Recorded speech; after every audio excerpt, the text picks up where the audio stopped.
Good morning again. This is Rabbi Shlomo, first at Yeshiva Tsama Nafshi. Here is our second shiur of the day, Berura. We're learning, we're 1 week away from the fast of Yud Zayin B'Tammuz, so we're beginning Hilchos Tisha B'Av. Bez Hashem, I'll preface that hopefully these days will not be fasts anymore, and we'll be having the yummy days of simcha and joy with Bias Mashiach and Bini Beis HaMikdash and Bezat Beis HaMesim, Tibus Goliath. And we should be zoicha that these halachas we're learning now will only be theoretical and not lamaisa.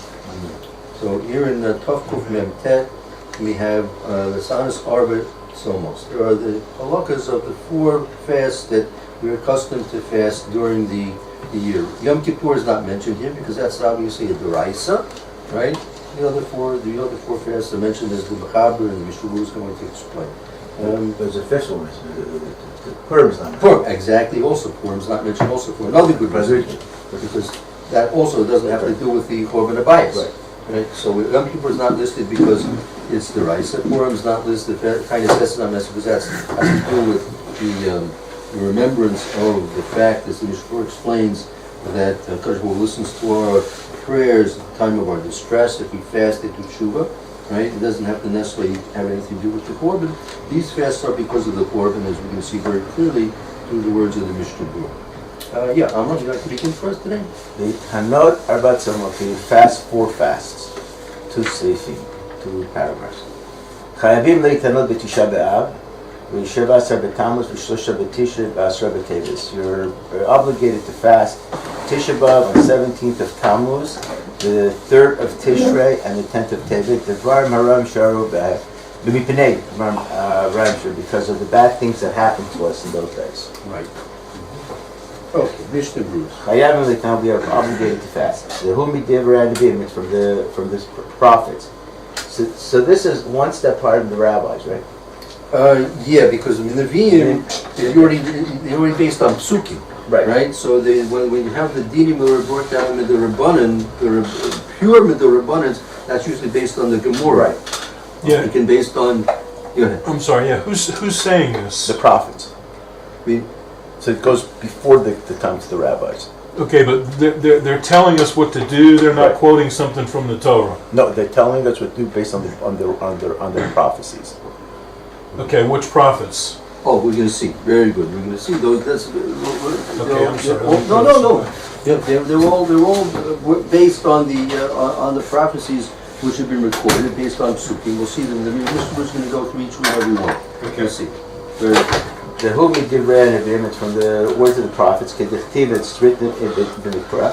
It's written in the Navi. Right. In the Navi Zechariah. So the first one is Zechariah. So the main pasuk based on that these 4 fasts are obligatory fasts is based on pasuk in Zechariah. Tsoma Revi, the 4th fast, the fast of the 4th. Tsoma Chami, fast of the 5th. Tsoma Shvi, fast of the 7th. And Tsoma Asir, fast of the 10th. These are based on the months. They don't give you the dates. They just tell you which months you have fasts. That's what it's written in the prophets. Coming from Zechariah. That's right. This is the prophets. Okay, This is Tanakh. Right. Zechariah. Yeah. Is that Jeremiah or Zechariah? Zechariah. Exactly right. It tells you. Okay, what chapter, Rabbi? I have the whole thing. Zechariah right here. 8:19. Chapter 8, verse 19. Yeah. If you'd like to read it, you got to read it. If it gives it to me, sometimes Okay. All right, take your time, no problem. But that's what this thing is for, man. We should be program. able to. Sometimes it doesn't have English, but it has every book just about. All right, I'm sorry. What chapter? 8? 8:19. Verse 19. Baruch Hashem, this works. Okay, here we go. Verse 17, verse 19. And the Lord of hosts came to me, saying, Ko Amar Hashem Tzavaos Tzom Harvi'i The 4th. V'Tzom HaChamishi V'Tzom Hashbi'i The 7th. V'Tzom Ha'asiri 10th. Yiyeh Leves Huda V'Sason U'Simcha U'Moadim Tovim V'Ha'emes V'Hashalom Ehaba. Thus the Lord of the Lord of hosts said, the fast of the 4th month, the fast of the 5th month, the fast of the 7th month, the fast of the 10th month shall become occasions for joy and gladness, happy festivals for the house of Judah. But you must love honesty and integrity. That as Mashiach comes, it's going to be changed. In the meantime, we have to fast. So that's from Zechariah, that's right. chapter 8. Okay, so I'm in the ballgame so far. Go ahead. Sorry. Okay, so the Amru Chazal, the rabbis explained in Rosh Hashanah. Yeah, so that you have the pasuk, you have the prophecy, the word that Hashem said to Zechariah, And you have and now you have the Gemara, which is going to explain it, right? So Chazal, which came again, Zechariah, that was at the time of the beginning of the second Beis HaMikdash, if I'm not mistaken. Yeah, he was part of the Presar. I think perhaps yes. And Really should check. That's right. Right? And so that was the beginning of the second Beis HaMikdash. Right. It was 70 years after the destruction of the first Beis HaMikdash, which was approximately 250 years before Hanukkah, about 400 years before the final destruction of the second Beis HaMikdash, which has been going on now. It's getting close to almost 2,000 years since the destruction of the the second Beis HaMikdash. Right? But all those fasts that were mentioned, and all these fasts were mentioned previously by other prophets, right? And we'll see why these days were picked to be fast days.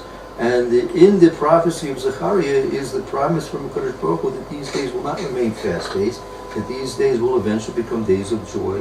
They'll be just like Pesach, just like Sukkot, right? Just like Shavuos, right? Purim and Hanukkah days where we have rejoiced, where we rejoice. When everything's brought back to its final culmination and all the damage has been repaired, and Golis comes back, all the Jews in exile come back to Eretz Yisrael, and there's a big Beis Hamikdash, the temple's been rebuilt, right?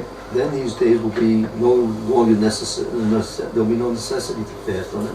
They'll be turned into days of Yom Tovim. So what happens? Zechariah has a prophecy, and then he gives over the prophecy to the people, and then what? Sanhedrin says, "Okay, we need to vote on this," or no, they don't vote. It's just decreed because the prophet said so. Right. And then they can explain. Like he only said the month, so probably the next part that's going to explain, the Gemara is going to explain, is what day of the month and say why that day. That's what's probably we're going to learn now. Okay, the Amru Chazal and the rabbi said, Som Revi'i, the fast of the 4th, Zeh Shiva Tammuz. This is the 17th of Tammuz, which is the Shabbos. Right. But we don't fast. We move to Sunday. It'll be till Sunday. Right. On Motzi Shabbos, we'll see as we get through. This is one of the minor fasts, so we don't fast at night. We only fast at the beginning of daybreak, which is dawn, 72 minutes before the sunrise. That's what we can eat at night. The question, which we'll hopefully get to work on, that some people there is a mitzvah to have malka on Motzi Shabbos, right? So, according to the Mishnah, it's advisable to have meat, basar. On the 17th of Tammuz? No. So a normal malka, is advisable to have meat. So when it's a Zion B'Tammuz, which is Nidke, and really, so really, Shabbos was Zion B'Tammuz, but we're not fasting on Shabbos, obviously, and we're fasting the next morning after Motzi Shabbos, right? But we'll see soon, if not today, next day, that there are those that even on all the fasts, they also take on some of the stringencies of, say, like during the 9 days, like they don't eat meat, have wine, and all these things on like the night previously to the fast day. So I have to But this is not the previous. This is the night after. Right. So I have to see what to do with this Malv Malka. Those who have meat on Malv Malka usually can have meat also on this coming Motzi Shabbos. Okay, we'll get to that Motzi Shabbos. Zeh Shiva Sabbatam 17th Hashu BeChodesh Arvi, which is on the 4th month. The Minyan HaKodesh according to the count of the months. V'Soma Chamishi, and the fast of the 5th month. Zeh Tisha B'Av. This is Tisha B'Av. She'u BeChodesh Arvi, because it's on the 5th month. V'Soma Shvi, and the fast of the 7th. Zot Som Gedalia. This is fast of Gedalia. She'u BeChodesh Shvi, because it's the 7th month. V'Soma Asiri, and the 10th is the fast of Asar B'Teves, which is on the 10th month. These months are always being counted, by the way, from Pesach. from Nisan, right? There are two ways we do a reckoning of the calendar, right? Tishrei is Rosh Hashanah, right? In the month of Tishrei, so that's the beginning of our year, right? But there's another way of looking at it. The beginning of the months of the year begins with Nisan. So the fourth month is this month. We're in the fourth month from Nisan. 4 months ago is Pesach, right? 7 months from Pesach is Tishrei, which is Rosh Hashanah. So in terms of the year, consider the beginning of the year. However, in terms of the months of the year, that's the 7th month of the year. So Pesach and Rosh Hashanah similar, it's about. Very similar. Absolutely. Yes. Yeah, very similar. And all these days, all of Israel fast because of the tzaras that we had during that month. In order to arouse our heart to do when there was a tshuva. This is the whole point of the fast. Everyone's going to ask you, why are you fasting? What's this point of it? Because by fasting, we're supposed to try and be sensitive and arouse ourselves to the difficulties, the tragedies which happen on these days. When you're eating and drinking like every day, right? So you don't pay too much attention. But all of a sudden, when you have a hunger pain, sometime we're sitting here next week and Rabbi first doesn't have his coffee. Matzah didn't make breakfast. So why was this? Why is this? Something happened on this day. Let's think about it for a moment. Maybe we could improve ourselves and make right what was happening that was wrong then. And there should be a remembrance for our Matzah, all the bad things we do. And the doings of our forefathers that they do like our doings. Nothing's changed because this is a general rule. The fact that we're still fasting during these days, the original problems were never corrected. Once the original problems are corrected, we speak about the second temple was destroyed because of sinus chinam, unnecessary hatred. So if it's still not rebuilt, meaning that problem still exists, right? So the only way to correct the measures is to try and work on understanding the causes of the destructions and the calamities and disasters which happen on these days, and to try and correct those things within ourselves. Just can't say, well, it's something that happened then, we have nothing to do with it. No, we have something to do with it, because if it hasn't been rebuilt, the base of Mikdash, and we're still fasting because of its destruction, so the causes for that destruction are still at work. Once those causes which destroyed the base of Mikdash cease to work, then the base of Mikdash will be rebuilt. Ad shigaram lahem velanu otanatzor, until shigaram, could I finish? Until it caused. Only caused. Them and our tzara. Right. Shebezichron advarim elu nashu letu, because remembering these words, we will return to the good. Shki Moshe Nemar v'hitvadu et avonam ve'et avon avotavadish, will confess their sin and the sin of their forefathers. V'lachen chayav kol ish lasum eli bo beotam hayamim, and therefore every person is obligated to put his heart on those days, to tashfet ma'asav, to check his deeds, ve'lashuv b'hem, and to return, ki ein ha'ikar ta'anid, because the important thing is not the fast, kemo shekatuv b'anshem Nineveh, like it says by the people of Nineveh and Yonah, vayar Hashem et ma'asem asem, saw their deeds. V'amru chazal, They saw their deeds, meaning what were the deeds? They were doing tshuva, they were repenting. Right. Didn't see it. The pasuk didn't say he saw them fasting. Right. That's what when quoting what happened to Nineveh. And this we read the Sefer Yonah on Yom Kippur. We read Nineveh in the afternoon, Yom Kippur. So Yonah, he was told to go and give prophecy to the non-Jews in Nineveh that they were going to be destroyed. And he refrained from doing it. He eventually got thrown overboard in the boat he was in. He got swallowed by a fish and all that. So he was supposed to tell them that they were going to be destroyed, and they went ahead and did tshuva. They repented. So it says in the pasuk that Hashem saw their deeds. It didn't say that Hashem saw their fasting. Right? That's what really should have said. He should have said he saw their. So what did he say? He saw that their deeds had changed. right? Their evil deeds that they were doing had changed to the better. So that's what tipped the scales, and that's why Nineveh was not destroyed, not necessarily because of the fast, right? So we learn from that the main point about a fast is we should do tshuva, repent, and somehow, in some great or small way, change our behavior. It's Sakam Bektan, Kam Don, Masem, they didn't say it's Sakam, it's sacks and it's fast, except they're doing it. And there's the only reason for your tanit is to be ready to do tshuva. And therefore, those people, when they fast, they go and they go on walks. Tours. And they do the and nothing. When they waste time.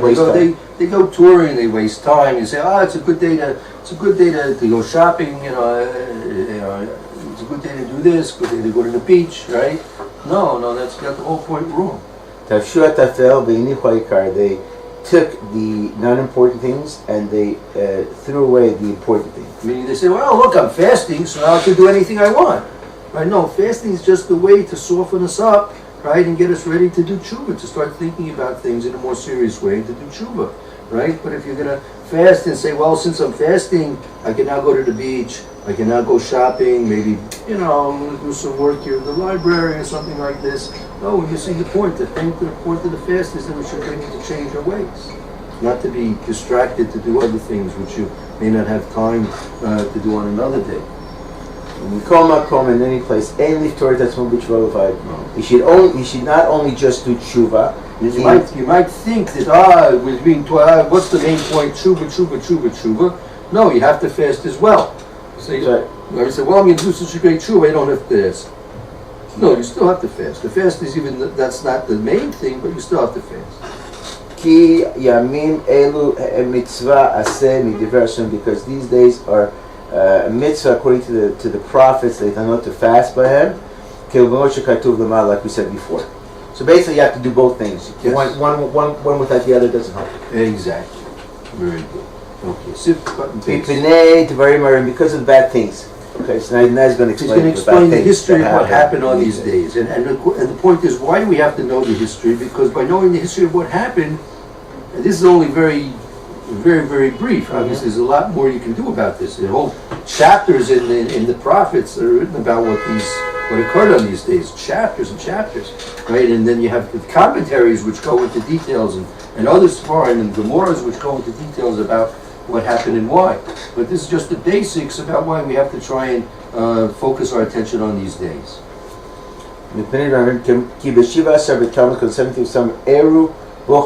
5 bad things happened. That five bad things happen in a week's time, less actually, because it's really on Shabbos.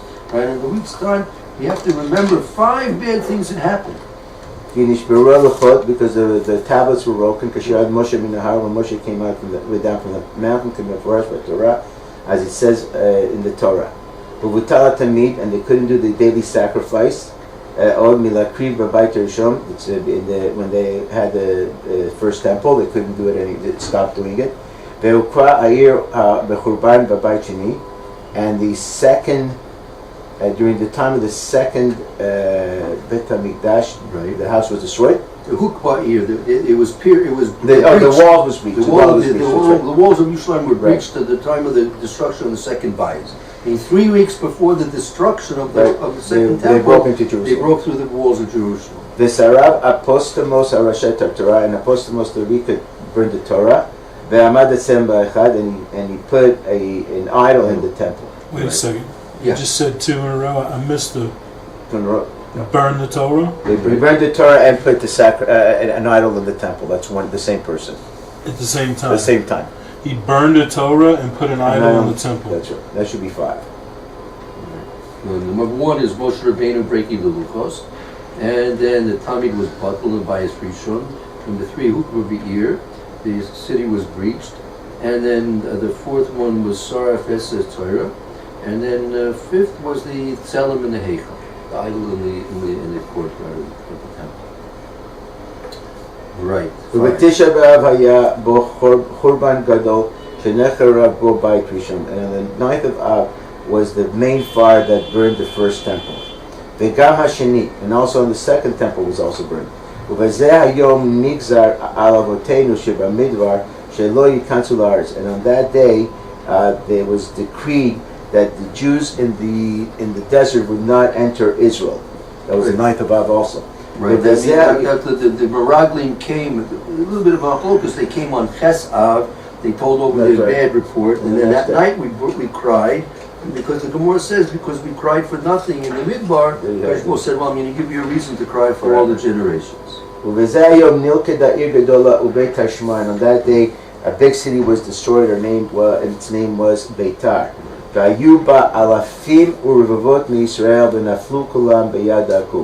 And there were thousands, myriads and myriads of Jews, and they fell by the hand of the non-Jew, and they were all killed by Tatzara Gedolah, and it was a very bad time, as great as the destruction of the temple.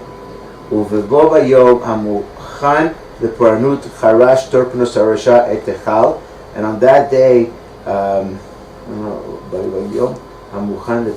day that it was good, it was ready for It was like prepared for destruction. Harash Turpanus Arashat Echal. He how do you call it? The land. He made it ready for planting. He plowed the Bet Hamikdash. Okay. Ve'etz Vivav Lekayem and its surroundings. Lekayem Hashem to stu at written in Yot Sion Sadeh Techaresh. The Sion, the field was plowed. Meaning that Sion, meaning the Har, the mount where the temple is located, will be a plowed field. So that happened on the 9th of Av. Yes.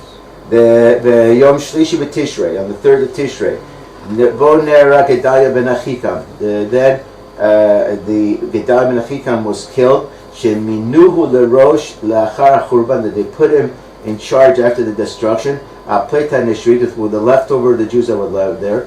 V'nichba gechelet misrael, and the coal of Israel was put out. And Ishara ayedesh na'arag galu kulam v'nergu mehem la'apayim. And when that happened, the rest of the Jews that were killed, and they were sent away, and they killed thousands of Jews. V'asar b'tevis, and Asar b'tevis, shebos samach melech bavel Nebuchadnezzar Yerushalyim. On the 10th of day, Nebuchadnezzar was close to Yerushalyim. Ve'avia b'matzor u'mizeh nishkach achurban. And he was throwing caplets, rocks, and made a hole in the walls, and that was the beginning of the destruction of the temple. Okay, let's just go to one more. Right, the wall, because of the things that happened in them, what's that? One who made a mistake and ate on them. He still has to continue fasting after eat. The one who ate should return. It's a phrase. When you see also garlic, what's the person who ate garlic, right? Right? The misha also shum yaksir lo shum. When you eat garlic, wouldn't go back to eat garlic, basically. And if you have to fast a different day, go check later on Tavkuf Samechet Aleph over Mishna Berura Sham, and what the Mishna Berura says over there. Okay. We should continue more with this tomorrow. Thank you very much, Rabbi. Thank you.